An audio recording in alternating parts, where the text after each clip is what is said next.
Hi అండి, అందరికీ వందనాలండి. సామెతల గ్రంథము 10వ అధ్యాయం అండి, 10th చాప్టర్, 537వ పేజీ.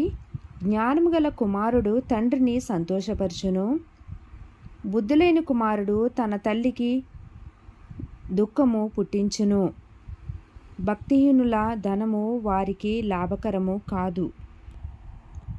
నీతి మరణము నుండి రక్షించును, యెహోవా నీతిమంతుని ఆకలిగొననీయడు. భక్తిహీనుని ఆశను భంగము చేయడు.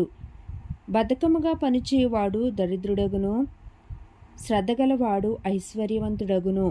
వేసవికాలమున కూర్చువాడు బుద్ధిగల కుమారుడు, కోతకాలమందు నిద్రించువాడు సిగ్గుపరచు కుమారుడు. 6వ వచనము. నీతిమంతుని తలమీదికి ఆశీర్వాదములు వచ్చును, బలాత్కారము భక్తిహీనుని నోరు మూసివేయును. నీతిమంతుని జ్ఞాపకం చేసుకొనుట ఆశీర్వాదకరమగును, భక్తిహీనుల పేరు అసహ్యత పుట్టించును. జ్ఞానచిత్తుడు ఉపదేశమును అంగీకరించును, పనికిమాలిన వదరుబోతు నశించును. యథార్థముగా ప్రవర్తించువాడు నిర్భయముగా ప్రవర్తించును, కుటిలవర్తనుడు బయలుపడును. కనుసైగ చేయువాడు వ్యధ పుట్టించును, పనికిమాలిన వదరుబోతు నశించును. నీతిమంతుని నోరు జీవపు ఊట, భక్తిహీనుల నోరు బలాత్కారము మరుగుపరచును. 7వ వచనమండి. నీతిమంతుని జ్ఞాపకము చేసుకొనుట ఆశీర్వాదకరమగును, భక్తిహీనుల పేరు అసహ్యత పుట్టించును. జ్ఞానచిత్తుడు ఉపదేశమును అంగీకరించును, పనికిమాలిన వదరుబోతు నశించును. యథార్థముగా ప్రవర్తించువాడు నిర్భయంగా ప్రవర్తించును, కుటిలవర్తనుడు బయలుపడును. కనుసైగ చేయువాడు వ్యధ పుట్టించును, పనికిమాలిన వదరుబోతు నశించును. నీతిమంతుని నోరు జీవపు ఊట, భక్తిహీనుల నోరు బలాత్కారము మరుగుపరచును. 9వ వచనమండి. యథార్థముగా ప్రవర్తించువాడు నిర్భయముగా ప్రవర్తించును, కుటిలవర్తనుడు బయలుపడును. కనుసైగ చేయువాడు వ్యధ పుట్టించును, పనికిమాలిన వదరుబోతు నశించును. నీతిమంతుని నోరు జీవపు ఊట, భక్తిహీనుల నోరు బలాత్కారము మరుగుపరచును. పగ కలహము రేపును, ప్రేమ దోషములన్నిటినీ కప్పును. వివేకుని పెదవుల యందు జ్ఞానము కనబడును, బుద్ధిహీనుని వీపునకు బెత్తమే తగును. జ్ఞానులు జ్ఞానము సమకూర్చుకుందురు, మూఢుల నోరు అప్పుడే నాశనము చేయును. ధనవంతుని ఆస్తి వానికి ఆశ్రయపట్టణము, దరిద్రుని పేదరికము వానికి నాశనకరము. నీతిమంతుని కష్టార్జితము జీవదాయకము, భక్తిహీనునికి కలుగు వచ్చుబడి పాపము పుట్టించును.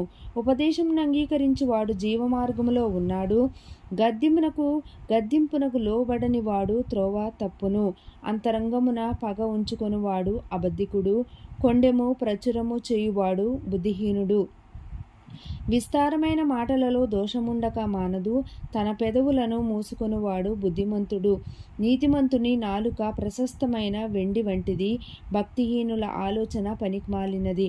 నీతిమంతుని పెదవులు అనేకులకు ఉపదేశించును, బుద్ధి లేకపోవుట చేత మూఢులు చనిపోవుదురు. యెహోవా ఆశీర్వాదము ఐశ్వర్యమిచ్చును, నరుల కష్టము చేత ఆ ఆశీర్వాదము ఎక్కువ కాదు. చెడు పనులు చేయుట బుద్ధిహీనునికి ఆటగా ఉన్నది, వివేకికి జ్ఞాన పరిశ్రమ చేయుట అట్టిదే. 24వ వచనమండి. భక్తిహీనుడు దేనికి భయపడునో అదే వాని మీదికి వచ్చును, నీతిమంతుడు ఆశించినది వారికి దొరుకును. సుడిగాలి వీచగా భక్తిహీనుడు లేకపోవును, నీతిమంతుడు నిత్యము నిలుచు కట్టడము వలె ఉన్నాడు. సోమరి తనను పనిపెట్టువారికి పండ్లకు పులుసు వంటివాడు, కండ్లకు పొగ వంటివాడు. 27వ వచనమండి.